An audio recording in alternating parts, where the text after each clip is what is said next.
दोस्तों, मैं प्रहलाद कुमार अपने नए YouTube channel new student point में आपका स्वागत करता हूं। आज हम सिद्ध करें कि एक समबाहु त्रिभुज की ऊंचाई √3/2 गुने भुजा और क्षेत्रफल √3/4 गुने भुजा स्क्वायर है। सबसे पहले हम एक फिगर लेते हैं समबाहु त्रिभुज का और यहाँ पर लिखते हैं, चूंकि माना कि एक समबाहु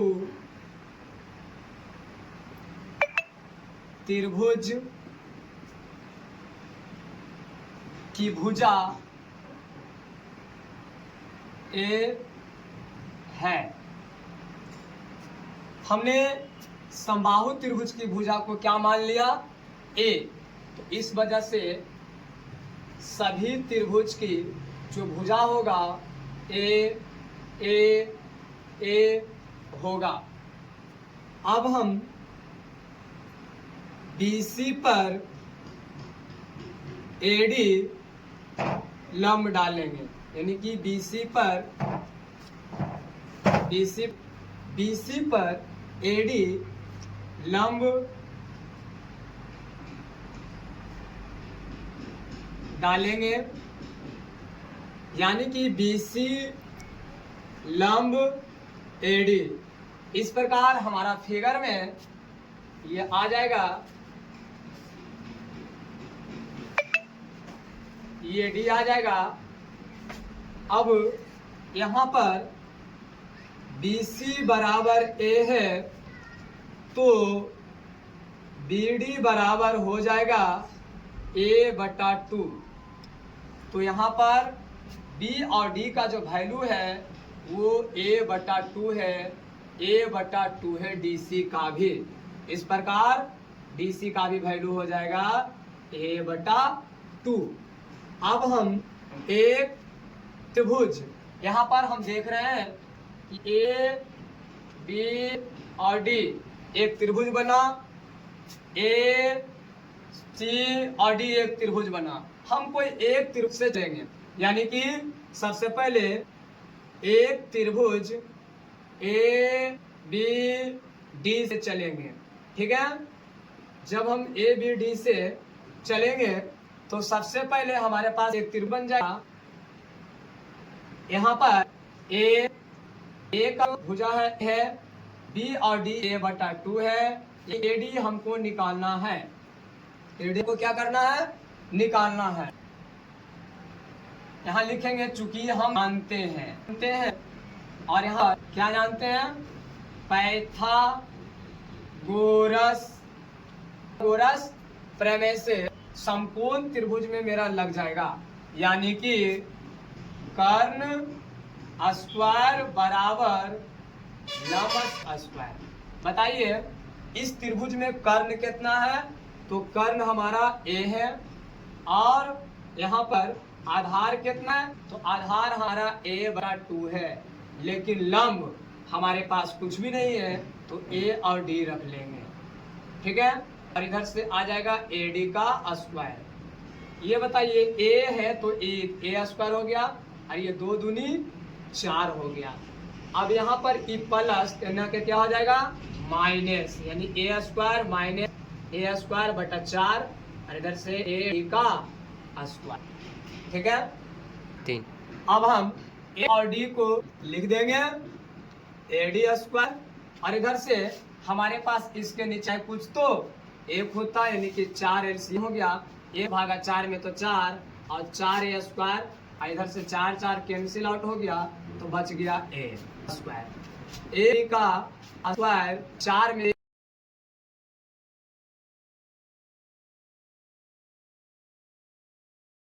A/4 में तो 4 और 4A स्क्वायर, इधर से 4 कैंसिल आउट हो गया तो बच गया A स्क्वायर। A का स्क्वायर 4 में। सबसे पहले हम एक फिगर लेते हैं समबाहु त्रिभुज का और यहाँ पर लिखते हैं चूंकि माना कि एक समबाहु त्रिभुज की भुजा ए है। हमने समबाहु त्रिभुज की भुजा को क्या मान लिया? ए। तो इस वजह से सभी त्रिभुज की जो भुजा होगा ए ए ए होगा। अब हम BC पर AD लंब डालेंगे, यानी कि BC पर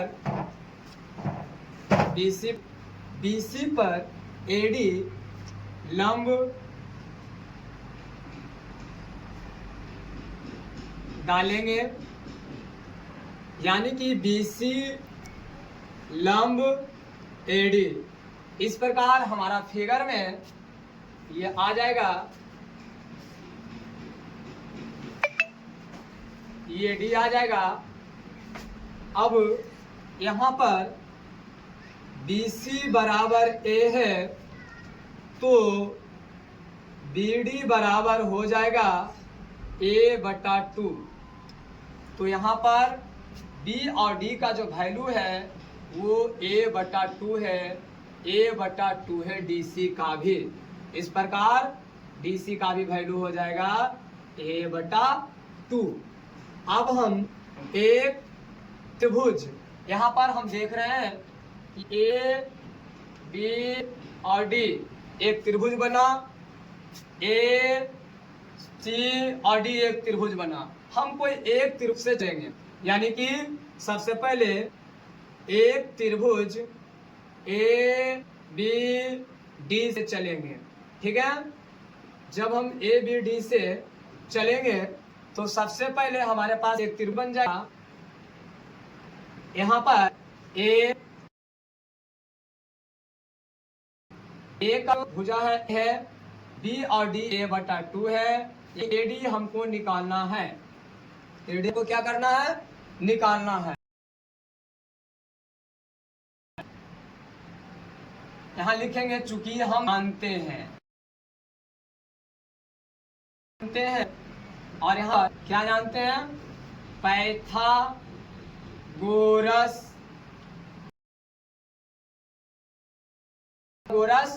प्रमेय से समकोण त्रिभुज में मेरा लग जाएगा, यानी कि कर्ण स्क्वायर बराबर लंब स्क्वायर। बताइए इस त्रिभुज में कर्ण कितना है? तो कर्ण हमारा A है और यहाँ पर आधार कितना है? तो आधार हमारा A/2 है, लेकिन लंब हमारे पास कुछ भी नहीं है तो A और D रख लेंगे, ठीक है। और इधर से आ जाएगा AD का स्क्वायर। ये बताइए A है तो A स्क्वायर हो गया और ये 2 दूनी 4 हो गया। अब यहाँ पर ई प्लस क्या हो जाएगा? माइनस, यानी A square minus A square बटा 4 और इधर से AD का स्क्वायर, ठीक है। 3। अब हम A और D को लिख देंगे AD स्क्वायर और इधर से हमारे पास इसके नीचे कुछ तो एक होता है, यानी कि 4 LCM हो गया। 1/4 में तो 4 और 4A स्क्वायर और इधर से 4 4 कैंसिल आउट हो गया तो बच गया A स्क्वायर। A का स्क्वायर 4 में 1 चला गया, 3A स्क्वायर बटा 4। बताइए अब उधर जाएगा तो चल जाएगा, यानी कि 3A स्क्वायर बटा 4। अब यहाँ पर क्या हो गया है? AD बराबर हमारे पास 3 का तो परफेक्ट स्क्वायर नहीं होता, इसको चुपचाप लिख देंगे 1/2। इस प्रकार हम देखें कि समबाहु त्रिभुज की ऊंचाई यानी AD बराबर √3/2 गुने भुजा। इस प्रकार हमारा प्रूव होगा। अगला है क्षेत्रफल। उसके लिए देखिए अब हमको प्रूव करना है √3/4 गुने भुजा स्क्वायर। उसके लिए हमारे पास जो ऊंचाई निकला √3/2 और भुजा। चूंकि हम जानते हैं, क्या जानते हैं, तो आपने बचपन क्लास में एक फार्मूला पढ़ा होगा कि तीर होता है 1/2 यानी 1/2 गुने आधार गुने ऊंचाई दे दिए। आधार हमारे पास है 1, क्योंकि हम चल रहे हैं त्रिभुज ए सी से चल रहे हैं। 1/2 हो गया, आधार हमारे पास है 1, ऊंचाई हमारे पास निकला √3/2 गुने 3 को 1 से गुना करेंगे तो √3। आइए वेरिएबल है, चर का मान है, ये भी चर का मान है, ए गुना हो जाएगा तो ए स्क्वायर और दूसरा तो 4। इस प्रकार हमारे पास समबाहु क्षेत्रफल आ गया √3/4 गुने भुजा स्क्वायर। ये हमारे पास प्रूव्ड हो गया। धन्यवाद। 3 ये आपको ये बाहु त्रिभुज का ऊंचाई और क्षेत्रफल अच्छे से समझ में आया है तो एक बार चैनल को सब्सक्राइब और लाइक शेयर जरूर करें। धन्यवाद।